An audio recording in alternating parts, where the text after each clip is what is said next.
퇴근길이었습니다. 비가 조금 내렸고 주인공은 카페에 들어가 커피 한 잔을 주문했습니다. 가격은 5,000원. 계산대 옆에는 작은 안내문이 붙어 있었습니다. 비트코인으로 결제 가능. 주인공은 휴대전화를 꺼냈습니다. 점원이 보여준 QR코드를 찍고 결제 버튼을 눌렀습니다.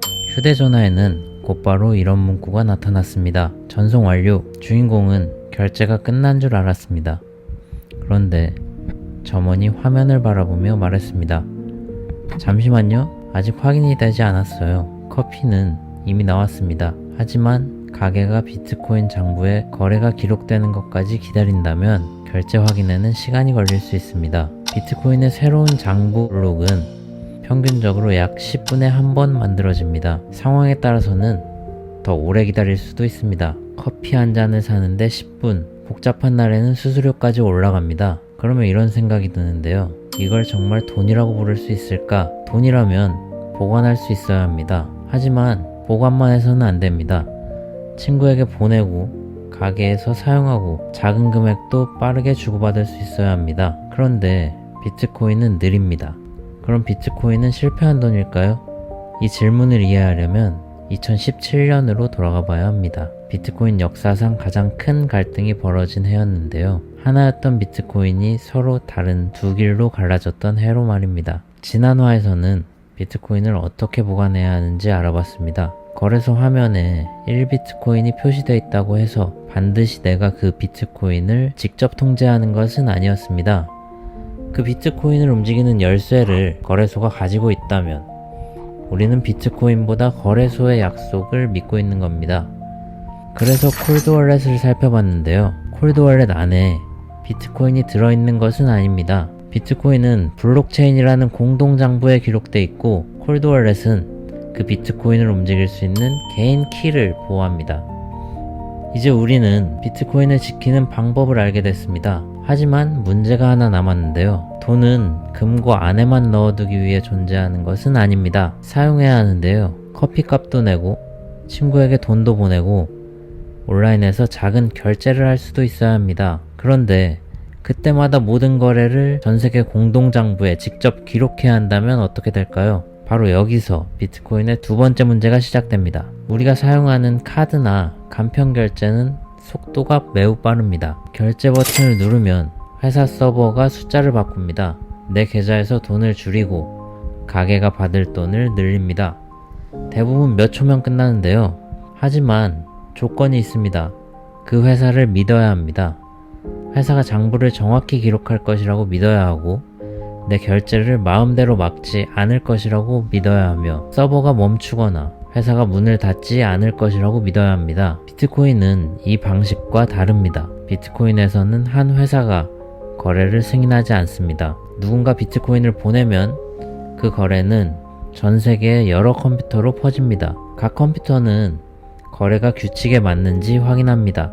없는 돈을 보낸 것은 아닌지, 이미 사용한 돈을 다시 사용하려는 것은 아닌지, 정당한 서명이 있는지를 검사합니다. 그리고 새로운 거래들이 하나의 묶음으로 정리돼 기존 장부 뒤에 연결됩니다. 한 회사가 승인하고 끝내는 방식보다는 느립니다. 하지만 한 회사가 마음대로 숫자를 바꾸기도 어려운데요. 어떤 컴퓨터 하나가 잘못된 장부를 보낸다고 하더라도 다른 컴퓨터들이 받아주지 않으면 인정되지 않습니다. 그래서 비트코인의 느림은 단순히 기술이 낡았기 때문에 생긴 문제가 아닙니다. 비트코인은 빠른 승인을 얻는 대신에 누구나 같은 규칙을 직접 확인할 수 있는 방식을 택했습니다. 쉽게 말하면 이런 차이입니다. 일반 결제 서비스는 한 회사의 장부를 빠르게 믿는 방식입니다. 비트코인은 많은 사람이 같은 장부를 직접 확인하는 방식인데요. 문제는 사용자가 많아졌을 때 발생합니다. 전 세계의 커피 결제, 택시비, 게임 아이템, 친구 사이의 소액 송금까지 모두 기본 장부에 직접 기록한다면 어떨까요? 장부에 들어갈 수 있는 공간은 한정돼 있는데 거래는 계속 몰립니다. 먼저 기록되고 싶은 사람은 더 높은 수수료를 내기 시작합니다. 낮은 수수료를 낸 거래는 뒤로 밀릴 것인데요. 결국 작은 결제는 점점 불편해집니다. 그리고 실제로 이 문제가 폭발한 시기가 있었습니다. 2017년 비트코인에 대한 관심이 폭발적으로 커졌습니다.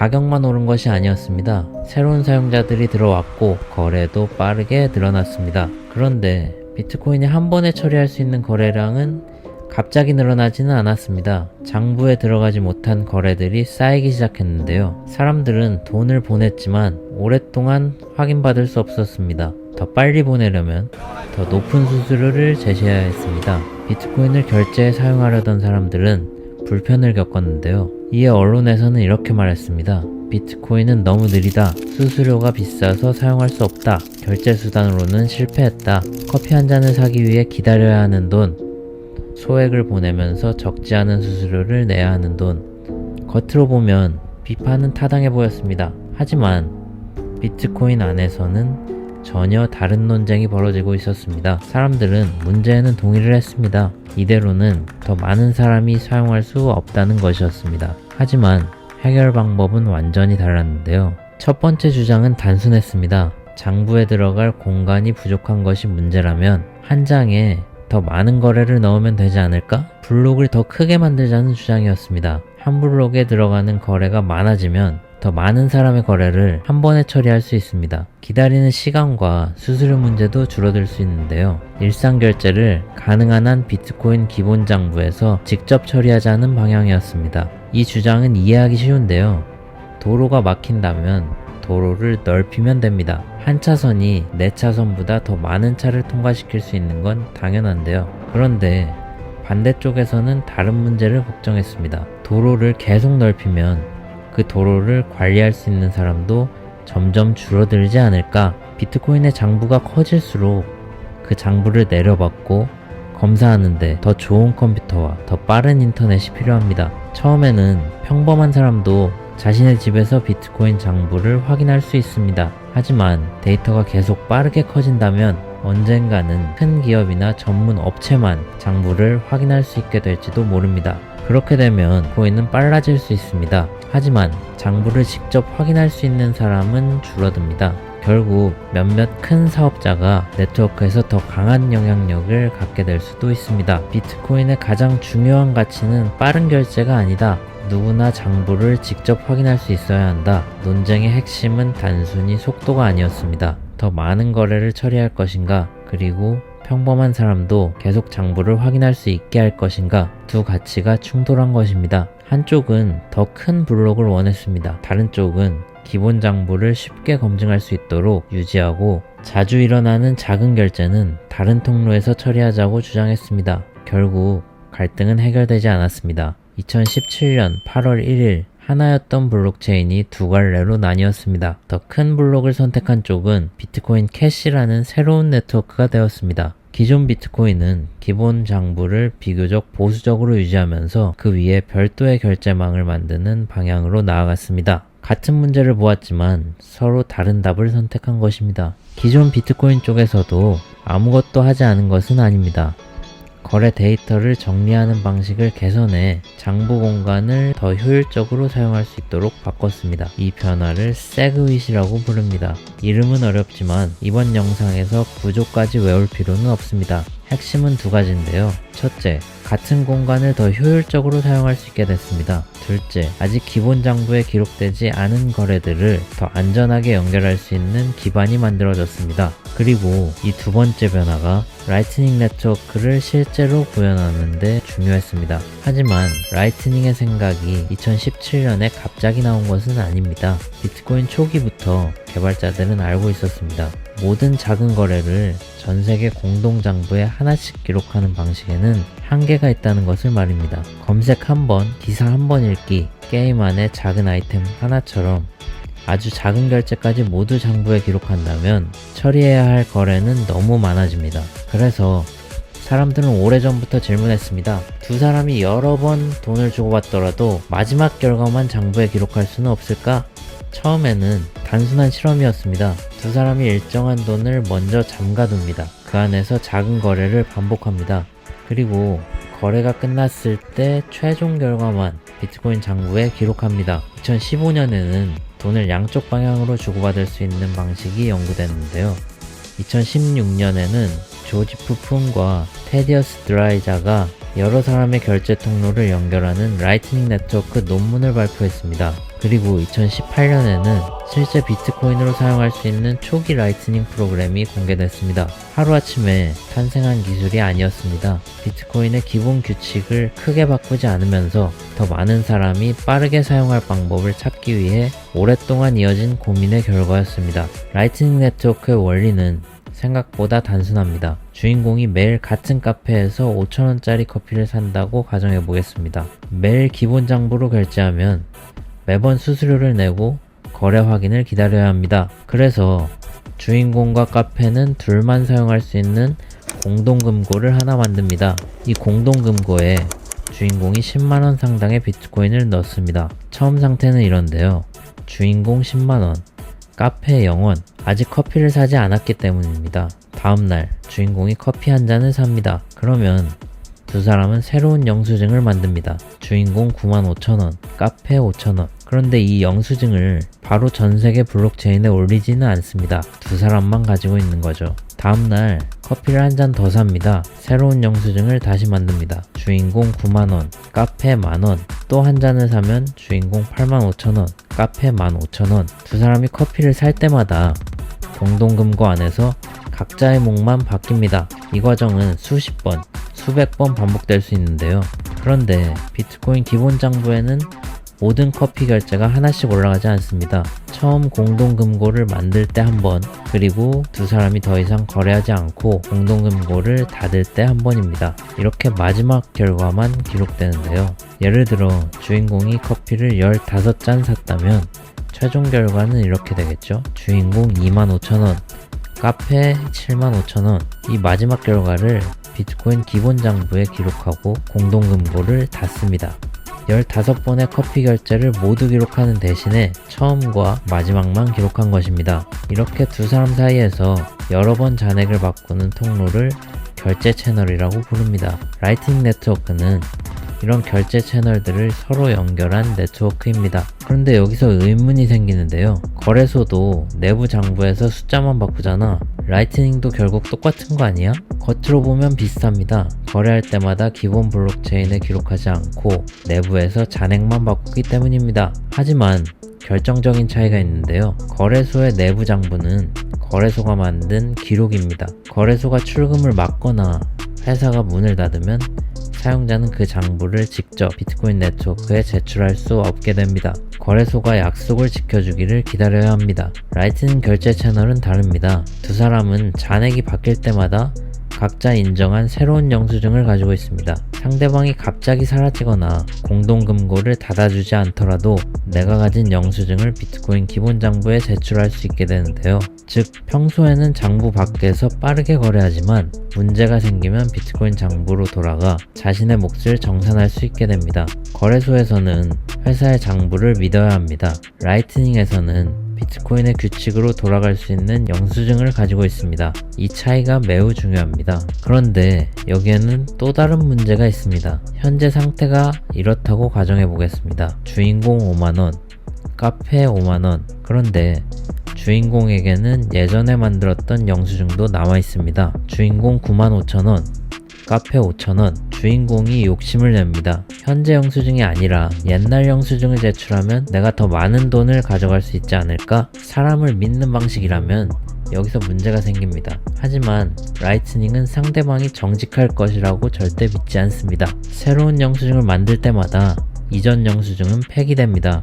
그리고 상대방은 그 옛날 영수증이 이미 폐기됐다는 사실을 증명할 수 있는 정보를 받습니다. 누군가 자신에게 유리한 옛날 영수증을 몰래 제출하면 상대방은 그것이 오래된 기록이라는 사실을 알아낼 수 있습니다. 그리고 속이려 한 사람은 오히려 자신의 돈을 잃을 수 있습니다. 상대방이 착할 것이라고 믿는 것이 아닙니다. 속이면 손해를 보도록 만든 것인데요. 이것이 라이트닝의 중요한 원리가 됩니다. 사람의 성격을 믿는 것이 아니라 속이는 행동이 불리해지도록 규칙을 만든 것입니다. 다만 상대방이 옛날 영수증을 제출했는지 확인하려면 일정 기간 비트코인 장부를 살펴봐야 합니다. 사용자가 계속 확인하기 어려운 경우에는 대신 확인해주는 서비스를 이용할 수도 있습니다. 이름까지 외울 필요는 없는데요. 중요한 것은 하나입니다. 라이트닝은 완전히 블록체인을 떠난 시스템이 아니다. 문제가 생기면 결국 비트코인 기본 장부에 도움을 받습니다. 여기까지 들으면 또 하나의 문제가 생길 거라고 예상할 수도 있는데요. 카페마다 공동금고를 만들어야 할까요? 편의점과 하나, 식당과도 하나, 택시기사와도 하나, 온라인 쇼핑몰과도 하나, 이렇게 모든 사람과 직접 연결해야 한다면 라이트닝도 곧 불편해지기는 마찬가지일 것입니다. 그래서 결제 채널은 서로 이어질 수 있게 설계되었습니다. 주인공이 친구와 연결되어 있다고 가정해 보겠습니다. 그 친구는 다른 사람과 또 연결되어 있습니다. 그리고 그 사람은 카페와 연결되어 있습니다. 주인공이 카페와 직접 연결되어 있지 않아도 연결된 길을 따라 돈을 보낼 수 있습니다. 주인공에서 친구로, 친구에서 다른 사람으로, 그 사람에서 카페로, 마치 도로를 갈아타면서 목적지까지 가는 것과 비슷합니다. 그런데 중간에 있는 사람이 돈을 받고 전달하지 않으면 어떻게 될까요? 라이트닝은 간단한 잠금 장치를 사용합니다. 카페가 자신만 알고 있는 비밀번호를 하나 만듭니다. 그리고 주인공은 중간 사람들에게 말합니다. 카페가 정확한 비밀번호를 보여주면 이 돈을 가져갈 수 있습니다. 카페가 올바른 비밀번호를 보여주면 카페 앞에 있는 사람이 돈을 받습니다. 그 사람이 비밀번호를 앞 사람에게 보여주면 그 앞 사람도 돈을 받습니다. 이렇게 비밀번호가 반대 방향으로 전달되면서 모든 결제가 함께 끝납니다. 카페가 비밀번호를 보여주지 못하면 아무도 돈을 받지 못합니다. 중간 사람이 혼자 돈을 가져가는 것도 어렵습니다. 모두 성공하거나 모두 취소되는 방식입니다. 복잡한 기술 이름보다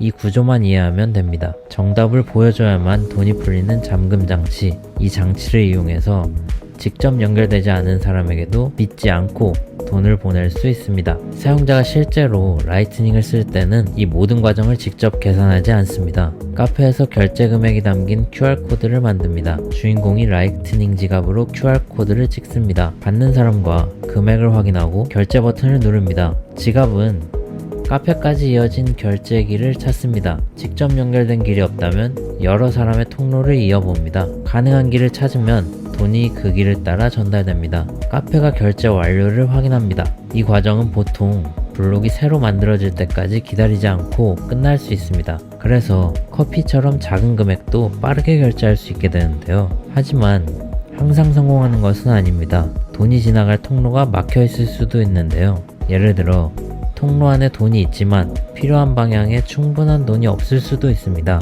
이것은 물이 흐르는 파이프와 비슷한데요.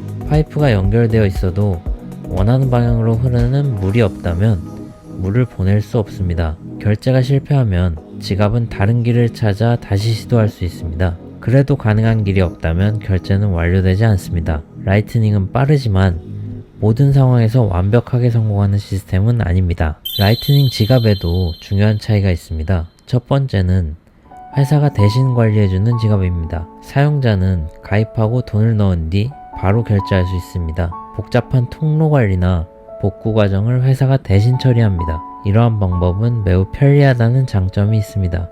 하지만 회사가 개인 키를 가지고 있다면 내가 직접 돈을 통제하는 것은 아닙니다. 회사가 출금을 막거나 서비스가 중단되면 문제가 생길 수 있습니다. 이화에서 살펴본 거래소 문제와 비슷한 상황이 다시 나타날 수 있습니다.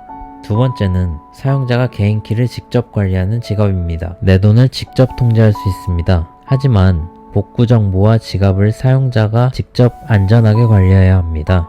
편리함은 조금 줄어들고 책임은 커집니다. 라이트닝이라는 기술을 사용한다고 해서 자동으로 금융주권을 갖게 되는 것은 아닙니다. 결국 다시 물어야 합니다. 이 돈을 움직이는 열쇠는 누가 가지고 있는가? 지난화에서는 콜드월렛을 금고에 비유했습니다. 그렇다면 라이트닝 지갑은 무엇일까요? 주머니 속 지갑에 가깝습니다. 우리는 전 재산을 현금으로 들고 다니지는 않습니다. 큰 돈은 안전한 곳에 보관하고 오늘 사용할 돈만 지갑에 넣습니다. 비트코인도 비슷하게 나눌 수 있는데요.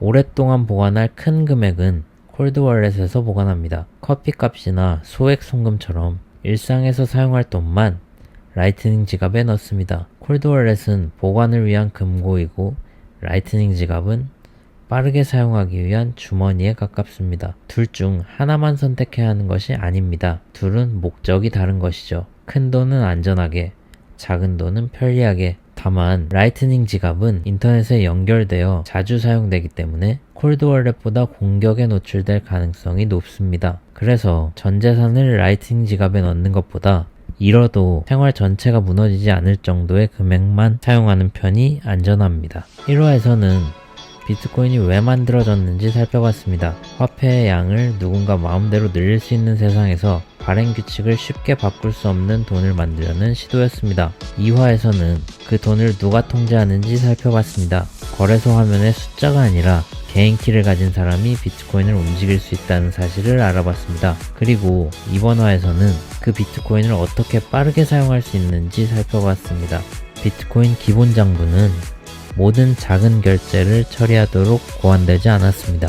대신 그 위에 빠른 결제 통로를 만들었습니다. 라이트닝 네트워크에서는 두 사람이 공동 금고를 만들고 그 안에서 여러 번 잔액을 바꿉니다. 직접 연결돼 있지 않다면 다른 사람의 결제 통로를 이어서 돈을 보냅니다. 서로 협력할 때는 빠르게 거래합니다. 누군가 속이거나 협조하지 않는다면 비트코인 기본 장부로 돌아가 정산하면 됩니다. 비트코인은 최종 결과를 확인하는 장부가 되고 라이트닝은 그 위에서 빠르게 움직이는 결제망이 되는 것이죠. 비트코인을 무조건 빠르게 바꾼 것이 아닙니다. 기본 장부가 가진 성질을 최대한 유지하면서 역할을 나눈 것인데요. 비트코인은 최종 정산을 맡고 라이트닝은 일상 결제를 맡습니다. 하지만 거래소를 무조건 믿어서는 안 된다고 했습니다. 그렇기 때문에 지갑 회사도 무조건 믿어서는 안 됩니다. 그렇다면 우리가 보고 있는 비트코인 장부가 진짜라는 사실은 누가 확인해 줄까요? 내 지갑에 비트코인이 있다고는 나오는데